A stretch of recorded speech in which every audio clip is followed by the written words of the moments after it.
हसन मुश्रीफ परिवाराने शेकडो कोटीचे घोटाळे केले आहेत।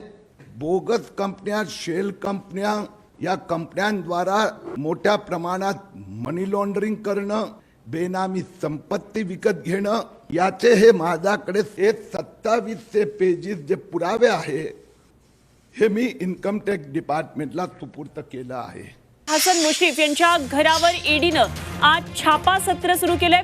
भाजपचे नेते किरीट सोमय्या यांनी मुश्रीफ यांच्यावर ईडी चौकशीची मागणी केली होती। हसन मुश्रीफांच्या संदर्भात सायफन ऑफ मनी मॅनिप्युलेशनच्या अनेक गोष्टी आहेत। तथ्य आढळल्या कारणानंच त्यांची चौकशी होते। मुश्रीफ साहेबांनी उत्तर दिले नाही। 2700 पाणी निवेदन दिलेलं आहे। मूळ गाभ्यावर बोला ना, पैसे कुठून आले? तिसरा आरोप तो खूपच मोठा आहे। पुढच्या आठवड्यात किरीट सोमय्या ओपन करणार आहेत। हसन मुश्रीफचा समोर पुढच्या कारवाई संबंधीचा मार्ग आता न्यायालयाने मोकळा केला आहे।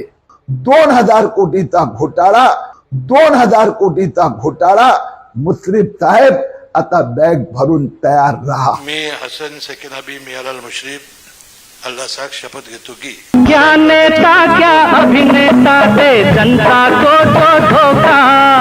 अपने शहर में शांति है, पब्लिक है, ये सब जानती है, पब्लिक है।